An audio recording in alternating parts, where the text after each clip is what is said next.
Assalamualaikum warahmatullahi wabarakatuh.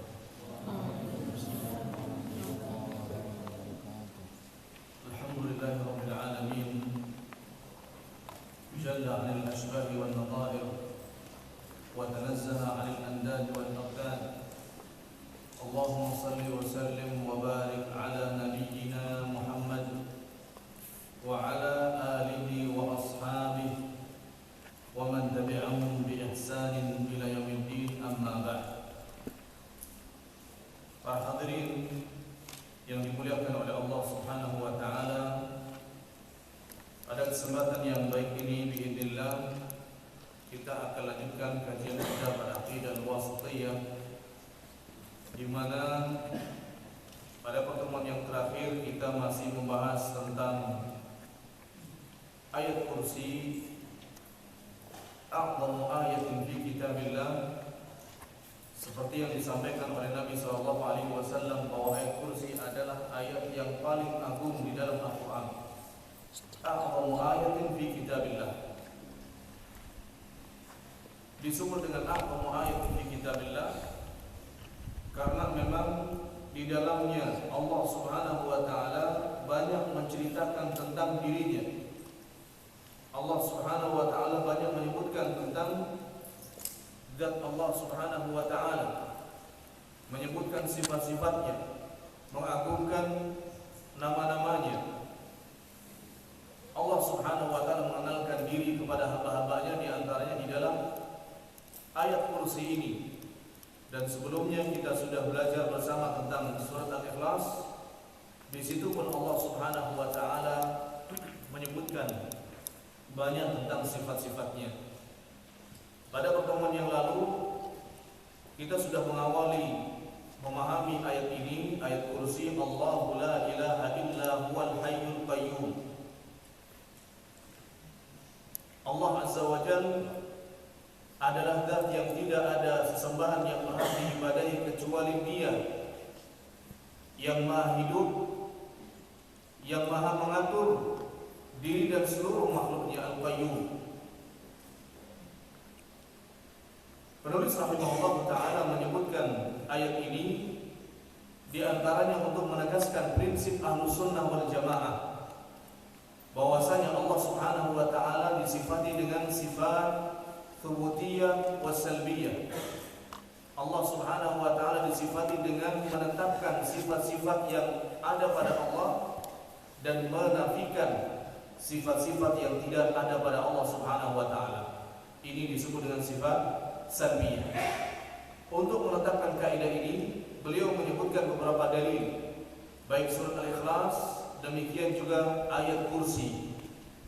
Karena dalam ayat kursi juga Allah Azza wa Jalla menetapkan sifat-sifatnya, dan Allah Subhanahu wa taala juga menafikan yang tidak ada pada Allah Azza wa Jalla, menafikan sifat-sifat yang menunjukkan kekurangan, sifat-sifat yang menunjukkan aib. Di antaranya Allah mengatakan la ta'khudhuhu sinatun wa la naum. La ta'khudhuhu sinah, tidak terseret oleh ngantuk. Sinah muqaddimatun naum. Makna sinah, arti sinah di dalam ayat ini muqaddimat an-naum, muqaddimahnya tidur. Kalau sebelum tidur muqaddimahnya apa? Ngantuk. Muqaddimahnya tidur itu ngantuk. Allah Azza wa Jalla disebutkan di sini la ta'khudhuhu sinah. Allah Subhanahu wa taala tidak terbawa oleh ngantuk. Tidak terbawa oleh ngantuk. Karena naum, tidur itu sendiri ikhtiar, itu dengan pilihan. Dengan kehendak, saya mau tidur. Datang ke kasur tidur. Ini karena dengan ada ikhtiar, dengan ada keinginan untuk tidur. Dan Allah Subhanahu wa taala menyebutkan la ta'khudhuhu sinah, tidak terbawa oleh ngantuk.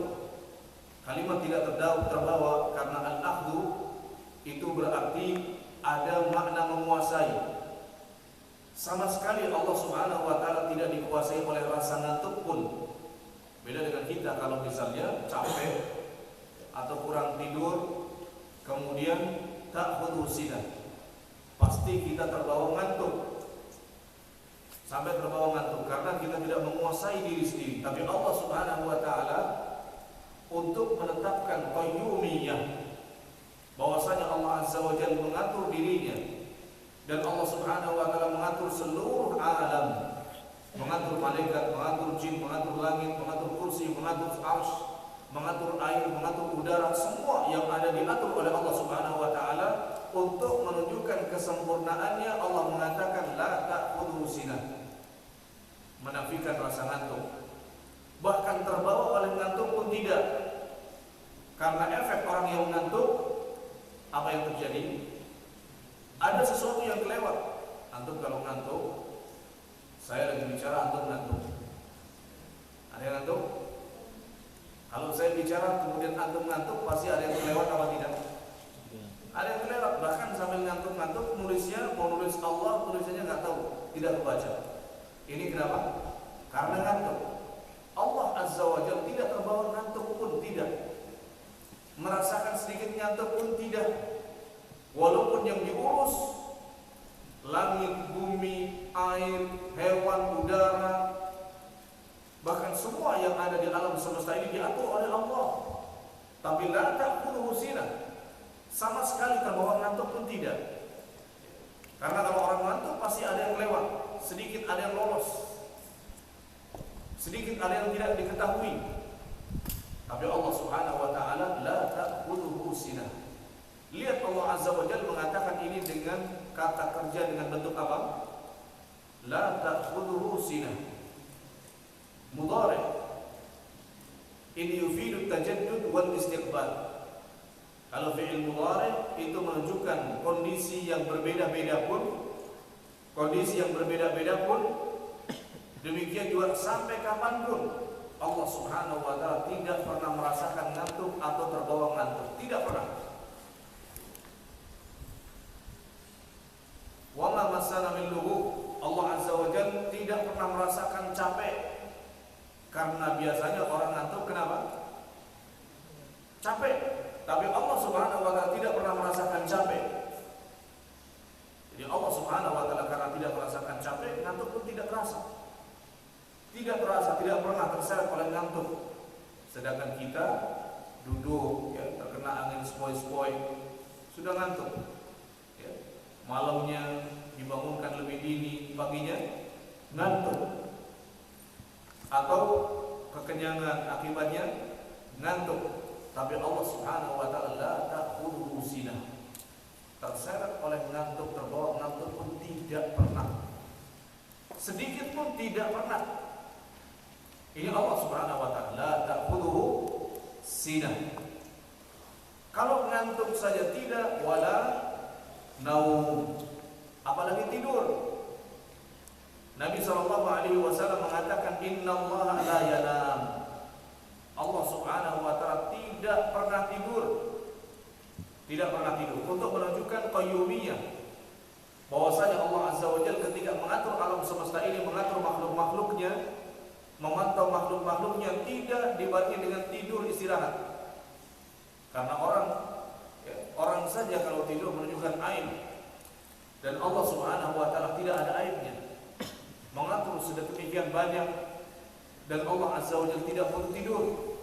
Kalau manusia mengurus sesuatu kemudian tidak tidur, malah kacau. Antum misalnya belajar 3 hari nggak tidur, apa yang terjadi? Apa yang terjadi kalau antum 3 hari nggak tidur, 3 hari saja? Mungkin matanya sudah kunang-kunang. Itu ustaz yang di depan atau bukan? Jangan-jangan mikrofon 3 roti.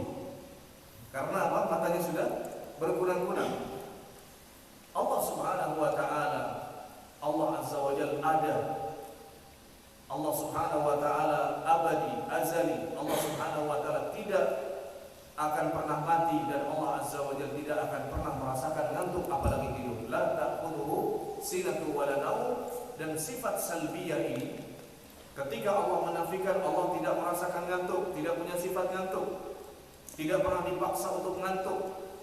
Allah Azza wa Jalla juga menafikan tidur, Allah tidak memiliki sifat tidur. Ini tujuannya menetapkan sifat salbiyah, menafikan ngantuk dan tidur untuk menunjukkan kesempurnaan hidupnya Allah, untuk menunjukkan kesempurnaan qayyumiyahnya Allah Azza wa Jalla. Hidupnya Allah tidak terkurangi oleh ngantuk. Kalau kita, apalagi orang-orang yang punya prinsip seperti halnya orang barat, satu hari tidurnya sampai dengan 8 jam. Sampai dengan 8 jam. Kalau 8 jam berarti sudah hilang sepertiga hidup dalam sehari. Kalau dikumpulkan sampai dengan 70 tahun, inna lillahi wa inna ilaihi raji'un, akan hilang sepertiga umur kita untuk tidur saja. Rugi banyak. Rugi banyak.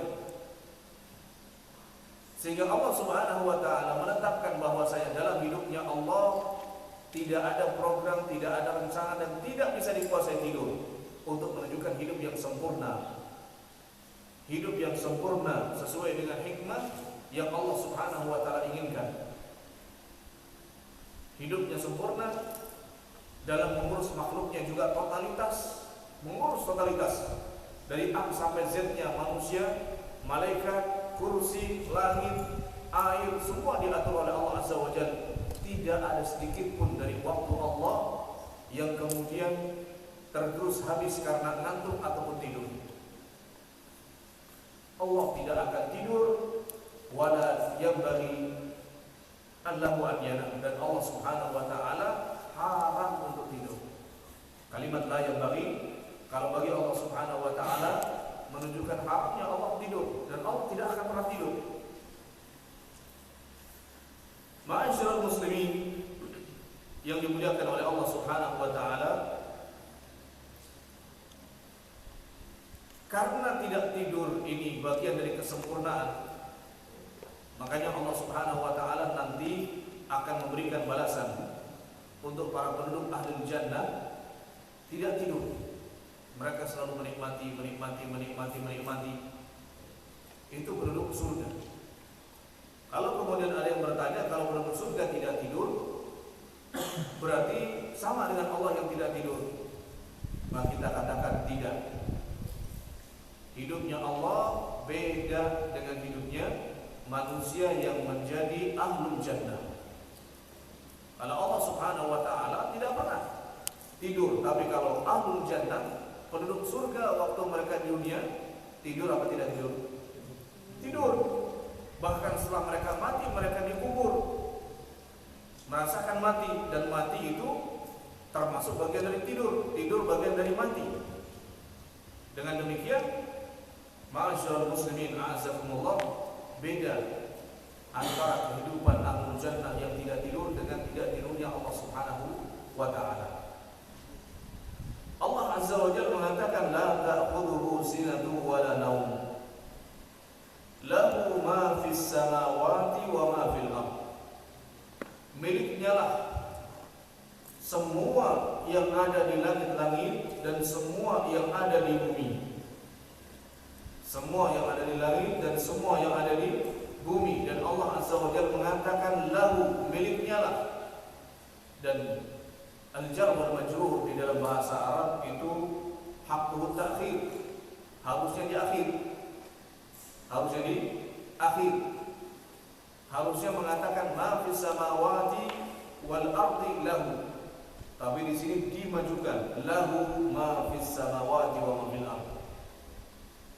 Ini untuk menunjukkan hasr. Kalau di dalam balaghah itu namanya pembatasan. Membatasi bahwa yang memiliki langit-langit, yang menguasai langit-langit, yang memiliki bumi, yang menguasai bumi adalah Allah Azza wa Jalla. Dibatasi oleh Allah Subhanahu wa taala. Tidak ada malaikat yang punya kapling langit satu, langit dua, bumi satu, bumi dua, tidak ada. Apalagi orang. Menunjukkan wahdaniyah, menunjukkan keesaan Allah Subhanahu wa taala. Dari kalimat lahu ma fis samawati wa ma fil ardh, ini kita bisa mengambil dengan iltizam, dengan metode pengambilan dalil secara iltizam. Allah memiliki mulk, kekuasaan. Allah Subhanahu wa taala memiliki, menguasai. Allah Subhanahu wa taala menunjukkan esa karena hasr, karena Allah Azza wa Jalla mengatakan hanya miliknya lah. menunjukkan Allah Subhanahu wa taala Maha Esa, saat memiliki, saat menguasai, tidak ada yang mencampuri Allah Subhanahu wa taala, tidak ada yang berserikat dengan Allah Azza wa Jalla. Beda dengan yang dimiliki oleh orang, sifatnya relatif. Beda dengan kepemilikan Allah Azza wa Jalla, sifatnya mutlak. Dari mulai ada dunia sampai dengan nanti terjadi hari kiamat, bahkan ba'dal kiamat, setelah hari kiamat, itu murni kekuasaan Allah Azza wa Jalla. Beda dengan kepemilikan ataupun kekuasaan manusia. Kalau manusia bisa berkuasa di dunia, itu pun di negara demokrasi 5 tahun. Habis 5 tahun belum tentu menjabat lagi. Atau siapapun, negara-negara tirani yang pemimpinnya otoriter dengan waktu yang sangat lama, pasti akan tumbang. Karena apa? Karena kekuasaan manusia itu relatif, hanya pada waktu-waktu tertentu saja. Habis itu dia akan mati dan tidak lagi memiliki, dan yang berkuasa hanyalah Allah Subhanahu wa taala. Maka Allah Azza wa Jalla proklamirkan di dalam surat Al-Fatihah, Maliki Yaumiddin. Bahkan di hari kiamat tidak ada lagi orang berkuasa. Murni milik Allah Azza wa Jalla. Dan orang berkuasa tentu memiliki keahlian, apalagi Allah Azza wa Jalla. Allah di dalam menguasai langit, memiliki langit, menguasai bumi, menguasai seisinya. Allah Subhanahu wa taala punya kudrah, punya kemampuan yang sangat luar biasa. Dari potongan ayat ini saja kita bisa menetapkan sifat al-mulk bagi Allah Subhanahu wa taala, wahdaniyah bagi Allah Azza wa Jalla, demikian juga kudrah bagi Allah Subhanahu wa taala. Dan untuk mengurusi ini semuanya, memiliki ini semuanya juga butuh ilmu. Sehingga secara iltizam kita tahu bahwa Allah ketika menguasai ini, menguasai berdasarkan ilmunya, menguasai berdasarkan pengalamannya Allah Subhanahu wa taala, menguasai karena Allah Subhanahu wa taala tahu segala-galanya. Tidak ada yang tersembunyi bagi Allah Subhanahu wa taala. Allah Maha Khabir. Allah Maha mengetahui segala sesuatu yang rinci, yang global. Dan ini menjadi bantahan tersendiri kepada orang-orang filsafat. Kenapa orang-orang filsafat? Orang-orang filsafat mereka menuduh Allah Azza wa Jalla hanya mengetahui segala sesuatu secara global, tidak secara terperinci. Padahal Allah Azza wa Jalla mengatakan, lahu ma fis samawati wa ma fil ardh. Miliknya lah semua yang ada di langit dan semua yang ada di bumi. Dan milik Allah Subhanahu wa taala kekuasaan. Kalau Allah Azza wa Jalla menguasai, tentu beda dengan orang. Orang kalau misalnya dia punya sertifikat tanah banyak, sampai dia lupa tanahnya di mana. Ini karena dia makhluk, tapi Allah Subhanahu wa taala ketika memiliki sesuatu, menguasai sesuatu, detail bagi Allah mengetahuinya. Detail bagi Allah Subhanahu wa taala mengetahuinya, mengetahui segala sesuatunya secara detail. Manusia dari mulai ujung rambut sampai dengan ujung kakinya, Allah tahu isinya apa, ukurannya berapa, kuatnya sampai kapan, kadaluarsanya kapan, namanya siapa, lahir di mana, Allah tahu semuanya. Beda dengan orang-orang filsafat yang menuduh Allah Subhanahu wa taala tidak tahu hal-hal yang terperinci pada makhluk, dan ini jahlun wa kadhib 'ala Allah, termasuk dusta kepada Allah Subhanahu wa taala. Ma'asyiral muslimin, a'azzakumullah. Kemudian Allah Azza wa Jalla mengatakan, lahu ma fis samawati wa ma fil ardh, man dzal ladzi yashfa'u 'indahu illa bi'idnih. Dan siapakah orang yang bisa memberikan syafaat di sisinya kecuali atas izin Allah Azza wa Jalla. Asy-syafa'ah itu pada asalnya diddul witr. Syafaat itu pada asalnya diddul al-witr. Kalau witr itu artinya ganjil, maka syafaat artinya genap, karena syafaat itu lawan dari witr. Apa arti witir? Ganjil. Dan syafaat itu lawan dari witir, berarti artinya genap. Ini secara bahasa. Adapun secara istilah, yang dimaksud dengan syafaat adalah at-tawassut lil ghair bi jalbi naf'in aw daf'i dhur.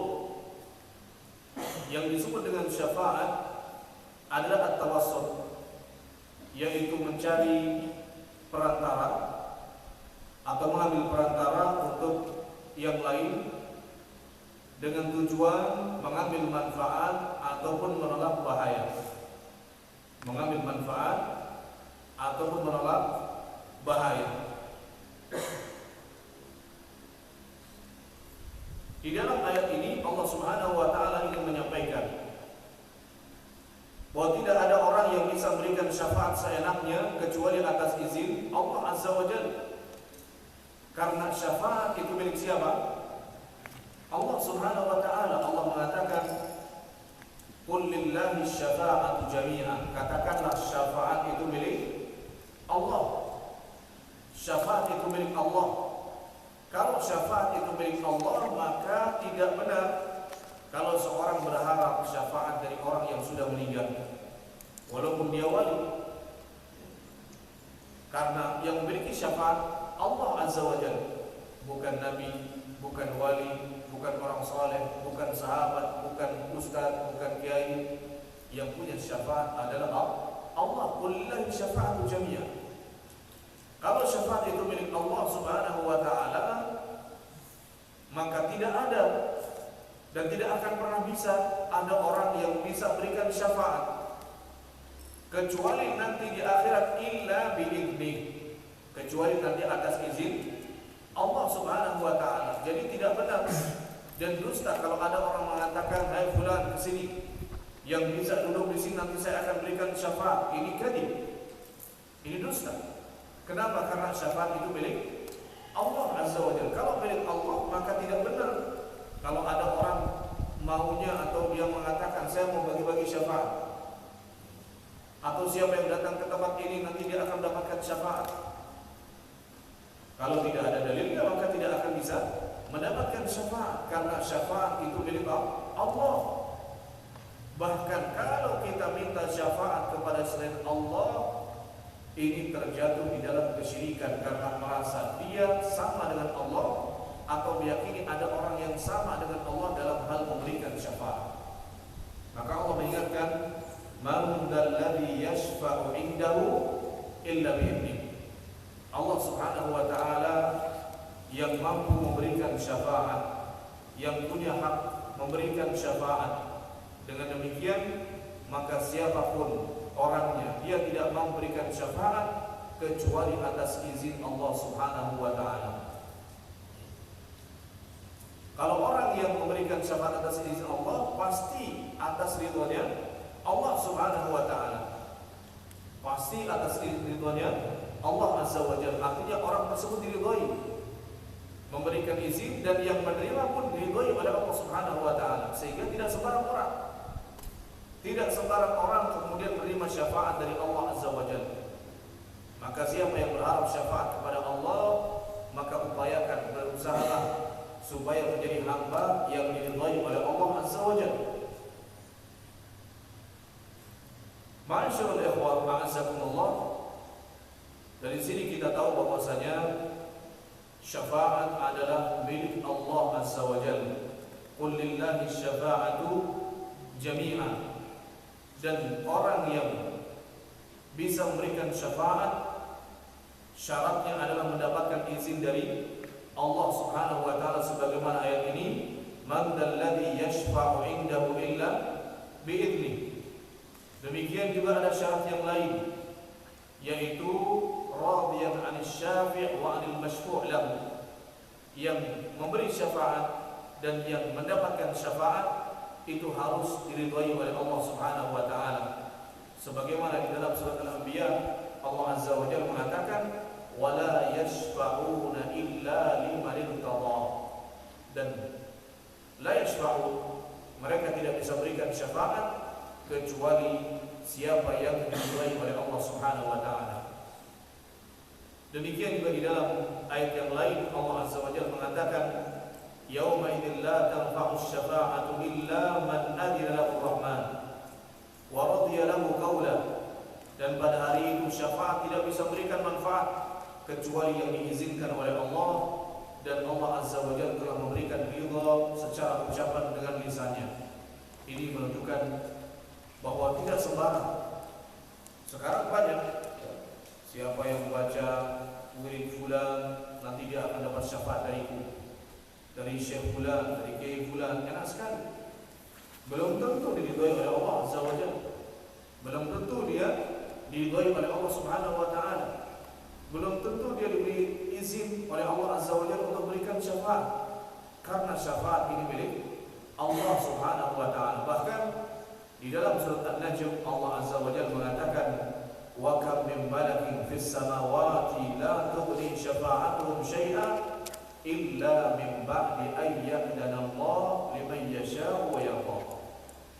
Dan betapa banyak malaikat-malaikat di langit, la tughni syafa'atuhum, syafaat mereka tidak bermanfaat, illa min ba'di an ya'dana Allah, kecuali setelah Allah Azza wa Jalla memberikan izin, liman yasha'u wa yarda, bagi siapa yang Allah kehendaki dan bagi siapa yang Allah Azza wa Jalla ridhai. Maka hal orang memberikan syafaat ini tidak sembarang, karena syafaat itu milik Allah. Nabi kita Muhammad SAW pada saat di mauqif di padang mahsyar tidak seenaknya. Begitu dimintai syafaat oleh umat manusia, tidak kemudian Nabi SAW mengatakan, "Sudah, saya berikan syafaat untuk kalian, cepat diadili oleh Allah." Bahkan dia datang kepada Allah, sujud kepada Allah, memuji Allah, bahkan mengulang-ulang pujiannya kepada Allah, sampai kemudian Allah mengatakan, "Ya Muhammad, irfa' ra'sak." Wahai Muhammad, angkat kepalamu. Sal tu'ta, sekarang mintalah. Pasti permintaan kamu aku akan kabulkan. Isfa' tashfa', sekarang kamu minta syafaat, niscaya aku akan berikan, sehingga kamu bisa berikan syafaat. Itu di akhirat. Itu di akhirat setelah mendapatkan izin dari Allah Subhanahu wa taala. Adapun di dunia, maka semua syafaat adalah milik Allah Subhanahu wa taala.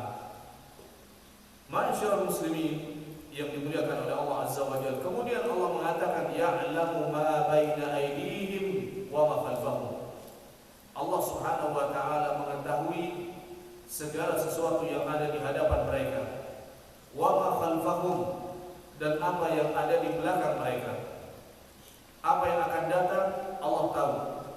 Apa yang sudah terjadi yang telah lewat Allah Azza wa Jalla pun tahu. Dan ilmu Allah Azza wa Jalla tidak terbatas. Maka di dalam ayat ini pula Allah Subhanahu wa taala menggunakan fi'il mudhari' ya'lam. Allah tahu, untuk menunjukkan ilmu Allah Azza wa Jalla tidak terbatas berkaitan dengan makhluk. Bahkan Allah tahu apa yang ma bi aidi ma baina aidihim, apa yang ada di hadapan mereka, yang akan datang, yang akan terjadi besok, 1 menit ke depan, yang terjadi setelah hari kiamat. Allah Azza wa Jalla tahu, ya'lamu ma baina aidihim wa ma khalfahum, dan apa yang ada di belakang mereka yang pernah terjadi ribuan tahun yang lalu sebelum langit dan bumi ada. Allah tahu apa saja yang sudah diciptakan, apa saja, bahkan masing-masing diciptakannya kapan Allah tahu. Ya'lamu ma baina aidihim, sehingga Allah Subhanahu wa taala mengetahui segala-galanya, yang kecil, yang besar, yang terinci, yang global. Allah Subhanahu wa taala mengetahuinya, yang terjadi, yang belum terjadi, yang sudah terjadi Allah tahu. Dan ini raddun 'alal falasifah wa raddun 'alal qadariyah. Ayat ini dengan sendirinya membantah syubhatnya orang-orang filsafat, demikian juga orang-orang qadariyah. Tentang orang filsafat tadi sudah kami sampaikan bahwasanya mereka menuduh Allah tidak tahu yang detail-detail, dan ini kadhib 'ala Allah. Allah Subhanahu wa taala mengatakan ya'lamu ma. Ini isim mausul, di dalam bahasa Arab menunjukkan semuanya. Semuanya tidak terkecuali. Allah Azza wa Jalla mengetahuinya. Wallahu syai'in alim. Allah Azza wa Jalla mengetahui segala sesuatunya. Ini membantah orang-orang filsafat yang menuduh Allah tidak tahu kecuali yang global saja. Demikian juga membantah orang-orang Qadariyah yang mengatakan bahwasanya Allah Subhanahu wa taala tidak tahu sesuatu kecuali setelah terjadi. Apa yang kita kerjakan setelah 5 menit ke depan, menurut orang Qadariyah Allah tidak tahu. Menurut orang Qadariyah Allah tidak tahu, dan ini batil. Dan ini keyakinan yang batil. Keyakinan yang batil. Allah mengatakan ya'lamu ma baina aydihim. Allah mengetahui apa yang akan terjadi ke depan. Wa ma khalfahum, dan apa-apa yang sudah terjadi. Jadi bukan berarti Allah Azza wa Jalla tahunya yang sudah terjadi saja, bahkan yang belum terjadi Allah tahu. Bahkan yang tidak terjadi dan bagaimana kalau terjadi. Tidak terjadi dan bagaimana kalau terjadi. Habis ini saya akan makan. Kalau saya nggak makan, apa yang akan terjadi? Allah tahu. Mana buktinya? Allah Subhanahu wa taala mengatakan law ruddu la'adu lima nuhu anhu.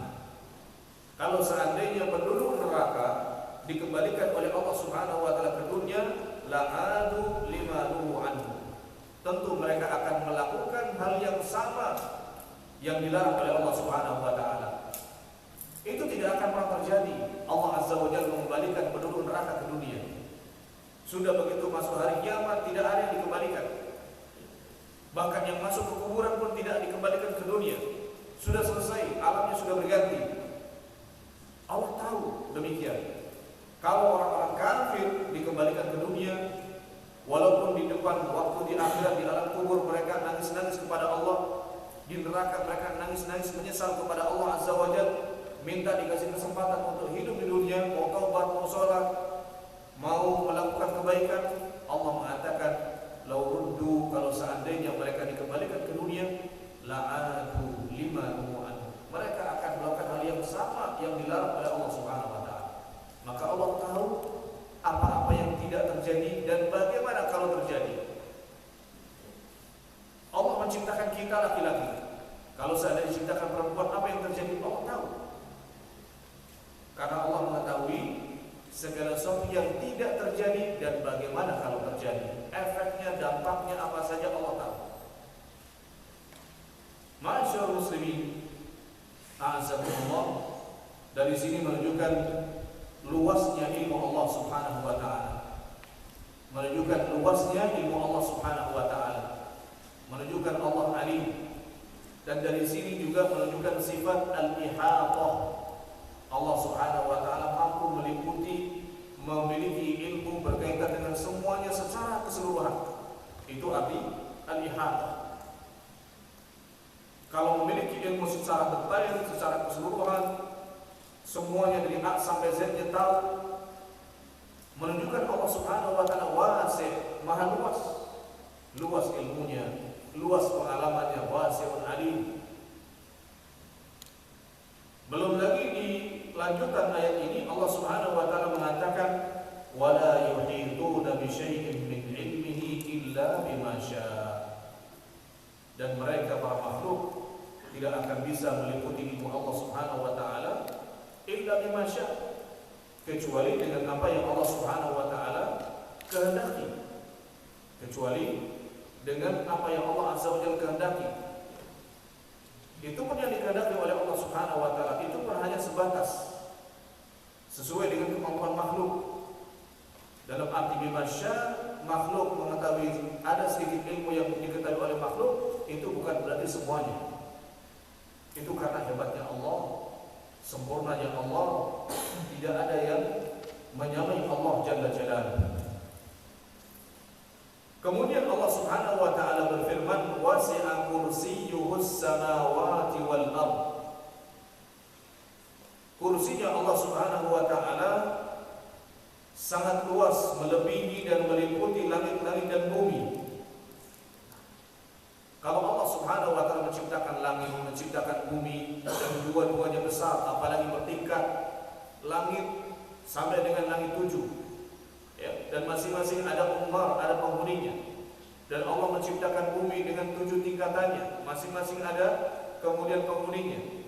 Allah Subhanahu wa taala, ma'asyiral muslimin, a'azzakumullah, ini besar, ini banyak.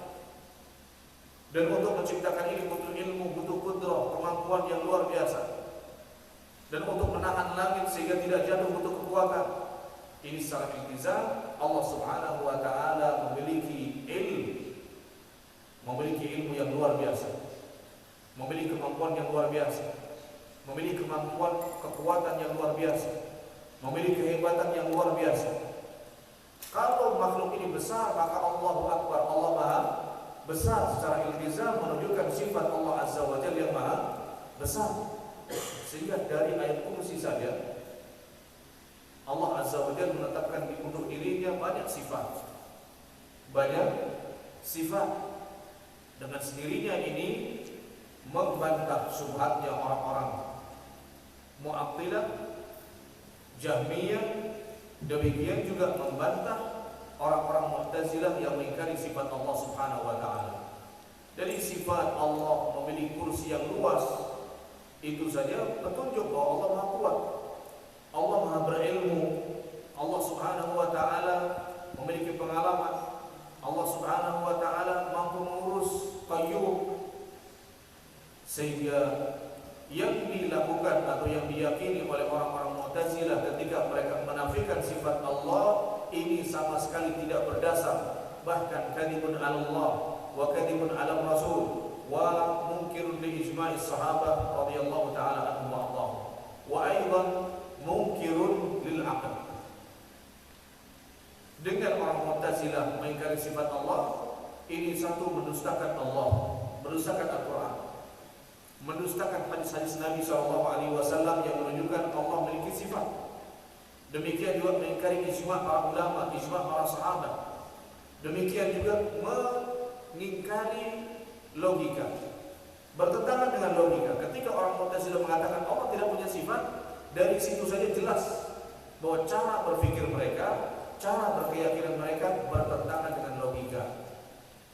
Mungkinkah Allah Azza wa Jalla menciptakan kursi, dan kursi ini lebih besar daripada langit-langitnya Allah Subhanahu wa taala, lebih besar daripada bumi-bumi yang Allah Azza wa Jalla ciptakan, kemudian Allah tidak memiliki sifat satupun, Allah tidak memiliki ilmu, tidak memiliki kekuatan? Kalau misalnya B.J. Habibie yang dinobatkan bahwasanya beliau punya kemahiran dalam membuat pesawat, kira-kira dia punya ilmu apa tidak? Punya ilmunya? Punya skill untuk membuat pesawat? Punya. Ini manusia saja buat pesawat butuh skill, butuh ilmu, butuh kemahiran, butuh pengalaman. Apalagi Allah Subhanahu wa taala yang menciptakan langit dan bumi. Dan lebih dari itu kursi, lebih daripada langit dan bumi, wasi'a kursiyyus samawati wal ardh. Sehingga sangat tidak logis orang-orang Mu'tazilah dalam berkeyakinan yang menafikan sifat-sifat Allah Subhanahu wa taala. Kalau di sini disebutkan wasi'a kursiyyu, yang dimaksud dengan kursi ini apa Ustaz? Apa kursi seperti tempat duduk kita untuk sekolah, belajar, atau bukan? Ibnu Abbas radhiyallahu taala anhuma menafsiri yang dimaksud dengan kursi adalah maudhi' qadamayillahi azza wa jalla, tempat Allah azza wa jalla meletakkan kedua kakinya. Kedua kaki Allah Subhanahu wa taala itu kursi.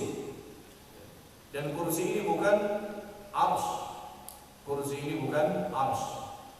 Di dalam hadis yang diriwayatkan oleh Ibnu Abi Syaibah dalam kitabnya Al-Arsy, demikian juga Al-Baihaqi di dalam Asma' wa Sifat, Nabi SAW menyebutkan anna as-samawati as-sab'a wal ardina as-sab'a bin nisbati al-kursi ka halqatin ulqiyat fi falatin min al-ard.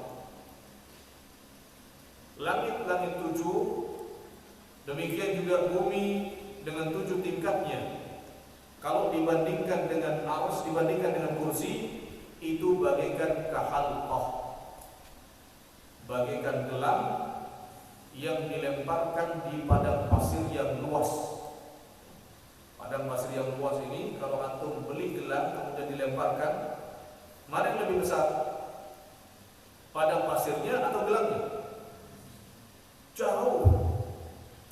Nggak ada apa-apanya. Kalau antum melemparkan di halaman pondok saja, masih sulit untuk melihat gelangnya ini karena saking kecilnya. Apalagi kalau dilempar di padang pasir. Demikian juga perbandingan antara langit Allah Subhanahu wa taala, hatta langit ketujuh dengan bumi yang ada, kalau dibandingkan dengan kursi itu enggak ada apa-apanya. Karena saking luasnya, saking besarnya kursi dibandingkan oleh Nabi SAW seperti gelang yang dilemparkan, gelang atau cincin yang dilemparkan kepada pasir. Kahalqatin ulqiyat fi falatin minal ardh. Wa inna fadl al-'arsy 'ala al-kursi ka fadl al-falati 'ala hadhihi al-halqah. Demikian juga perbandingan antara kursi Allah Subhanahu wa taala, kursi tadi artinya apa?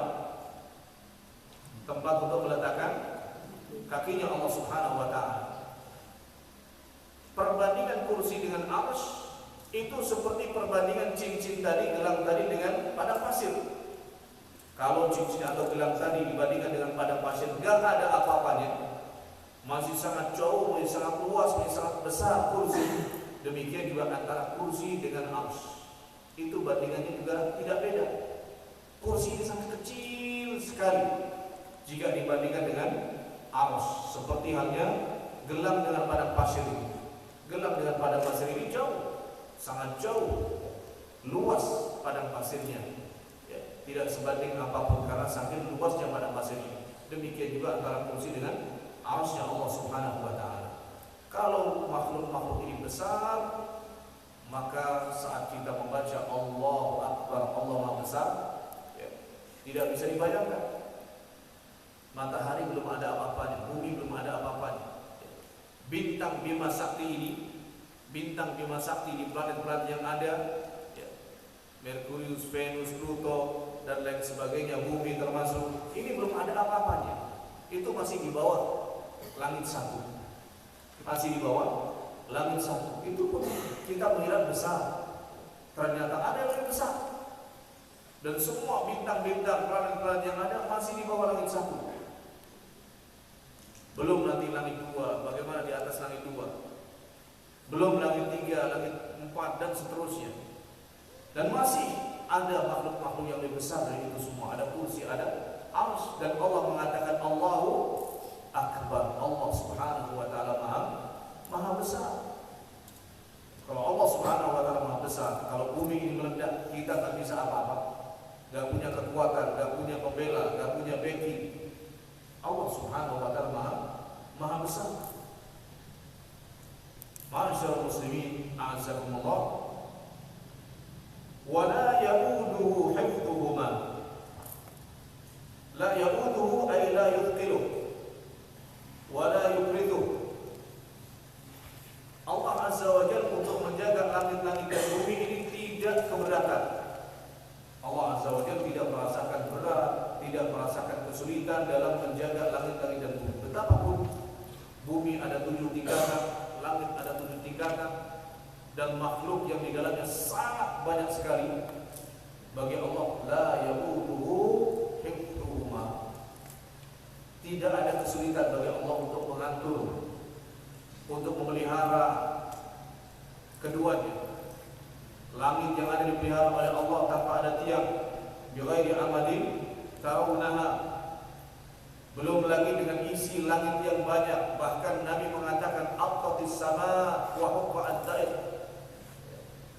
Langit itu merasa keberatan dengan banyaknya malaikat yang tinggal di atasnya. Kita tahu malaikat besar-besar itu menghuni langit sampai mengeluarkan suara. Aqatis sama, langit itu sampai merasakan keberatannya.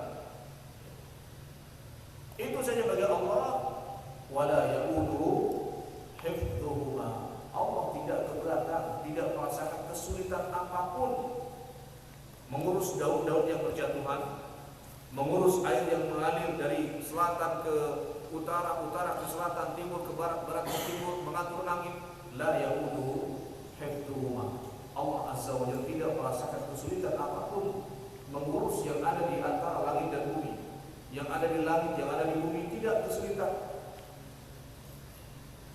Ini karena saking canggihnya Allah Subhanahu wa taala. Kemampuan Allah yang luar biasa, kudratnya Allah Azza wa Jalla yang luar biasa. Kuatnya Allah Subhanahu wa taala yang luar biasa. Bagaimana tidak kuat? Allah tidak tidur. Mengatur ini semuanya selalu diawasi oleh Allah. Antum atau kita semua suruh melompotin. Melompotin itu misalnya mesin bor. Sehari saja mata capek mungkin sudah berair. Bahkan nunggu sambil ngantuk. Allah Azza wa Jalla tidak. Ngurusin, lihatin, oh ini binatang ini hari ini lahiran. Sekali lahiran 1 juta anaknya. Semut ini sekali bertelur berapa sekian. Bagi Allah Subhanahu wa taala la ya'uduhu hifdhuhuma. Bahkan ikan-ikan yang di lautan, jutaan bahkan triliunan ikan, berapa juta yang lahiran, dan sekali lahir berapa juta anaknya ini, anaknya tuna, anaknya ikan emas, anaknya ikan koi. Allah Azza wa Jalla faham. Wala ya'uduhu hifdhuhuma. Allah Akbar. Kita tak ada apa-apanya. Allah Subhanahu wa taala mengatur ini semua dengan ilmu, dengan disiplin ilmu, bukan sembarangan. Wala ya'uduhu hifdhuhuma. Gak usah jauh-jauh, wa fi anfusikum afala tubsirun. Dan di dalam jiwa kalian, di dalam jiwa kalian, di dalam badan kalian ada ayat-ayat Allah Subhanahu wa taala. Apakah kalian tidak melihat? Kalau kita ditanya berapa liter kadar air yang ada dalam tubuh kita, antum bisa jawab? Itu di badan kita, kita nggak tahu, tapi Allah tahu. Berapa liter darah yang ada di badan kita, kita nggak tahu, Allah tahu. Berapa getah benih yang ada dalam tubuh kita, Allah tahu, dan kita nggak tahu. Berapa urat yang ada dalam tubuh kita, yang disebutkan di IPA itu hanya secara umum. Tentu beda antara satu orang dengan yang lainnya. Boleh jadi ada yang beda. Allah tahu dan kita nggak tahu. Kita nggak tahu berapa rambut yang tumbuh di kepala kita. Allah tahu dan kita nggak tahu. Wala ya'uduhu hifdhuhuma. Sel di badan kita ini hari ini berapa yang rusak? Hari ini berapa yang rusak? Kita nggak tahu. Allah tahu. Berapa sel yang hari ini ditumbuhkan oleh Allah Subhanahu wa taala? Allah tahu dan kita tidak tahu. Wala ya'uduhu hifdhuhuma. Kalau bagi Allah Azza wa Jalla ini semuanya tidak ada yang menyulitkan sama sekali. Wa huwal aliyyul azim. Allah Subhanahu wa taala maha tinggi. Allah Subhanahu wa taala maha agung. Allah Subhanahu wa taala maha tinggi, dan tingginya Allah Subhanahu wa taala disebutkan oleh Ibnu Qayyim rahimahullah mencakup beberapa hal. Tingginya Allah Subhanahu wa taala mencakup beberapa hal. Yang pertama, uluwud dzat. Zatnya Allah Azza wa Jalla zat yang paling tinggi.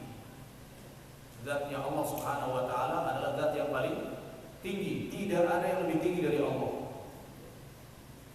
Karena Allah Subhanahu wa taala mengatakan Ar-Rahmanu 'alal 'arsyis tawa. Makhluk yang paling tinggi arsy, dan Allah di atasnya arsy. Maka zat Allah Subhanahu wa taala itu maha tinggi. Makanya kita kalau berdoanya kemana menghadap? Ke atas. Allahumma amin. Allahumma gfirli. Hati kita ke atas dan tangan kita menghadap ke atas. Karena zatnya Allah Subhanahu wa taala di atas. Di atas dari segala-galanya. Zatnya Allah Subhanahu wa taala maha tinggi. Dan ini yang dipersisihkan antara Ahlus Sunnah wal Jamaah dengan kelompok-kelompok sesat dalam bab asma wa sifat. Ahlus Sunnah meyakini Allah adalah zatnya di atas, zat yang paling tinggi, uluwud zat, zatnya sangat tinggi dan paling tinggi. Kemudian ada uluwus sifat.